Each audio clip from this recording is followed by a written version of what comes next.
প্রথমেই লিখে দিয়েছেন বিনা পয়সায় দিন ও দুনিয়া শান্তি আর মঙ্গল। অনেকেই শুনবে বিনা পয়সায় তো চাল ডাল আলু কিছু হয় না, কিন্তু ও দুনিয়ার মানুষ একটু বুদ্ধি খাটাও, বিবেক খাটাও, ব্রেনে নিয়ে অন্তরে নিয়ে একটু চিন্তা করেন। তিনি বলেছেন বিনা পয়সায় দিন ও দুনিয়া শান্তি আর মঙ্গল আর রুহানি তারাক্কির উপায়, ঠিক না? রুহানি এই অন্তরের উন্নতি কিভাবে হবে তিনি বলেছেন তুমি নামাজ পড়ো, ওয়াজিফা তেলাওয়াত করো, কোরআন তেলাওয়াত, হালাল রুজি খাও। হালাল রুজি খাবার জন্য আলাদা করে সরকারের ট্যাক্স দেওয়া লাগে নাকি? একটু কষ্ট, একটু ক্লেশ করেও হালাল খাওয়া লাগে, এর জন্য আলাদা টাকা দিতে হয় না। আমার আপনার মুর্শিদের কথার দিকে খেয়াল করেন, কারণ তানারা তো দূরদর্শী ছিলেন, অনেক জ্ঞানী ছিলেন, তানাদের অল্প কথার ভিতরে সমুদ্র লুকিয়ে আছে। এই সুবহানাল্লাহ, জোরে বলুন না সুবহানাল্লাহ। কারণ এখানে আপনি এসেছেন, এটা কোন জায়গা জানেন? এটা হলো জান্নাতের বাগান। তারপরেও বলুন না সুবহানাল্লাহ। জান্নাতের বাগানের ব্যাপারে আল্লাহর নবী বলছে, ও আমার সাহাবায়ে কেরাম, তোমরা যখন জান্নাতের বাগানের পাশ দিয়ে অতিবাহিত হবে অবশ্যই জান্নাতের ফল ভক্ষণ করে নিও। সাহাবায়ে কেরাম জিজ্ঞাসা করলেন, ইয়া রাসূলুল্লাহ, ওই জান্নাতের বাগান কোনগুলো এবং জান্নাতের ফল কোনগুলো একটু বলে দেন, তাহলে খুশি হব। আল্লাহর নবী বললেন, আল্লাহর ঘর এটা হলো জান্নাতের বাগান। এর সাথে সাথে মাজালিসুল উলামা, রিয়াদুল জান্নাহ, আলেম এবং হাক্কানি ওলির মজলিস জান্নাতের বাগান। আল্লাহর নবী সাল্লাল্লাহু আলাইহি সাল্লাম সাহাবায়ে কেরামদের বললেন, ও আমার সাহাবায়ে কেরাম শোনো, জান্নাতের ফল 1 নাম্বার সুবহানাল্লাহ, 2 নাম্বার আলহামদুলিল্লাহ, 3 নাম্বার লা ইলাহা ইল্লাল্লাহ, 4 নাম্বার জান্নাতের ফল। মদিনাওয়ালা নবী সাহাবায়ে কেরামদের এই সোনার জবানে কথা বলছেন আর সাহাবায়ে কেরাম শুনছে। আমরা তো নবী দেখি নাই, তবে নবীর হাদিসগুলো শুনে এবং কল্পনা করি যেন নবী যেন আমাদেরকে বলে দিচ্ছেন, কারণ নবী বলছেন আল্লাহু আকবার, এটাও জান্নাতের ফল।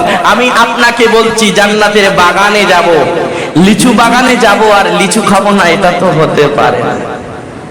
হ্যাঁ, আম বাগানে যাব, আম খাবো না, এটা তো, আপেল বাগানে যাব, আপেল খাবো না, এটা তো হতে পারে না।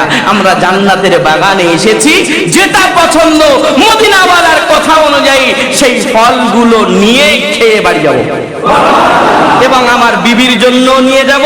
এই কথাটা আমার বিবিকে শোনাবো। বিবি, নবী বলেছে, আলেমরা এসে বলে গেছে, ওয়াইজিনরা এসে বলে গেছে, নবী নাকি বলেছে সুবহানাল্লাহ, আলহামদুলিল্লাহ, লা ইলাহা ইল্লাল্লাহ, আল্লাহু আকবার, এটা জান্নাতের ফল। আমি মসজিদ থেকে জান্নাতের বাগান থেকে খেয়ে এসেছি, তোমার জন্য এনেছি, তুমি আমল করো, জান্নাতের ফল ভক্ষণ করো, আমরা উভয়ে জান্নাতে চলে যাব।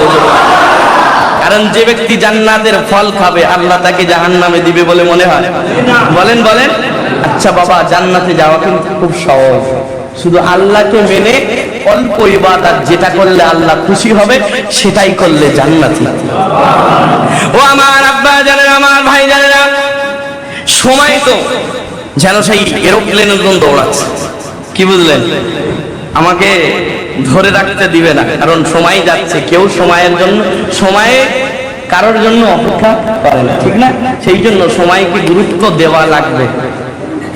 আল্লাহ নিজে বলেছে ওয়াল আসরি ইন্নাল ইনসানা লাফি খুসর, সময়ের কসম তিনি কেন খাইলেন? আমার আল্লাহ বোঝাতে চাই, বান্দারে তোমাকে দুনিয়ায় পাঠিয়েছি, তোমার একটা পুঁজি আছে, সেটা আস্তে আস্তে গলে যাচ্ছে, সেটা হলো সময়, তোমার হায়াত। তুমি তোমার হায়াতকে কাজে লাগাও, কারণ তোমার মৌতের আগ পর্যন্ত শেষ সুযোগ, তোমাকে আর সুযোগ দেওয়া হবে। ও দুনিয়ার মানুষ, আমার আব্বা জানেনা, আমার ভাই জানেনা, আমি আপনাদের যে কথা বোঝানোর জন্য এত দূরে আসলাম, মুজাদ্দিদে জামান আল্লাহর ওলি আল্লামা জাল্লাচি রাহমাতুল্লাহ আলাইহি, তিনি বিনা পয়সায় দিন ও দুনিয়া দুনিয়া এবং আখিরাতের শান্তি ও মঙ্গল আমাদের হাতে তুলে দিয়েছেন। আমরা যদি মেনে নিতে পারি দুনিয়ায় শান্তি পাবো, আখিরাতে মঙ্গল, অর্থাৎ আমরা সফলতা পেয়ে যাব, আল্লাহর কাছ থেকে ক্ষমা পেয়ে যাব। আর আল্লাহ বলবে, যাও বান্দা যাও, আমার জান্নাত দেখা যায়, জান্নাতের দিকে দৌড় লাগাও। ও দুনিয়ার মানুষ, আমি এই কথাটার ব্যাখ্যা আপনাদের কাছে একটু শুনিয়ে দিই। আমার মুর্শিদ বলেছেন, বিনা পয়সায় দিন ও দুনিয়া, শান্তি আর মঙ্গল, রুহানি তারাক্কির উপায়। আমি আপনি যদি এই অন্তরটাকে উন্নতির দিকে নিয়ে যেতে পারি, এই রুহটাকে যদি উন্নতি করতে চাই, কারণ সমাজে চোখ লাগালে একটু দেখা যায় নিজের গাড়ি উন্নতি হলো, আগে সাইকেল চালাতাম এখন বাইক, আগে বাইক চালাতাম এখন 4 চাকা, এখন 4 চাকা 1 লাখ 2 লাখ 3 লাখ টাকা দামের চালাতাম, ভালো লাগে না, এখন 8 10 20 লাখ টাকা দামের 4 চাকা। আগে ব্যবসা ছিল ছোট, এখন আরো বড় হয়ে গেছে, আগে 10,000 ইনকাম করতাম, এখন 50,000 পার হয়ে গেছে। কি বলেন, ঠিক না? সব দিকে যেন উন্নতি হয়। আগে মাটির বাড়ি ছিল, তারপরে টাইলসের বাড়ি, টাইলস বলছে খোলা, বোঝেন তো, খোলা খোলা, আমাদের দিকে খোলা বলে। আগে মাটির বাড়ি ছিল, তারপরে অ্যালবেস্টারের বাড়ি আসলো, তারপরে ছাদ দেওয়া, ছাদের পরে প্লাস্টার হলো, এখন আর প্লাস্টার ভালো লাগে না, সাইডে টালি লাগাচ্ছে, সৌন্দর্য। সব দিকে আমার আপনার উন্নতি হলো। আমার আপনার আখিরাতে যে আল্লাহর সামনে আমাকে আপনাকে উঠতে হবে, সেই রবের জন্য কি করলাম, নিজেকে উন্নত বানাতে পারলাম নাকি আখিরাতের দিকে? ও দুনিয়ার মানুষ, আমার আপনার মুর্শিদ সেই আখিরাতে সফলতা পাইয়ে দেওয়ার জন্য তিনি বলে, ও আমার আল্লাহর বান্দারা, আমিও আল্লাহর বান্দা হিসাবে কোরআন হাদিস রিসার্চ করে তোমাদের সামনে কিছু কথা বলে গেলাম। তোমরা যদি এই বিনা পয়সার কাজগুলো করতে পারো, তাহলে তোমাদের রূহের উন্নতি হয়ে যাবে, আর তোমরা আখিরাতে আখিরাতে উত্তীর্ণ হয়ে যাবে, আর সোজা জান্নাতে চলে যাবে।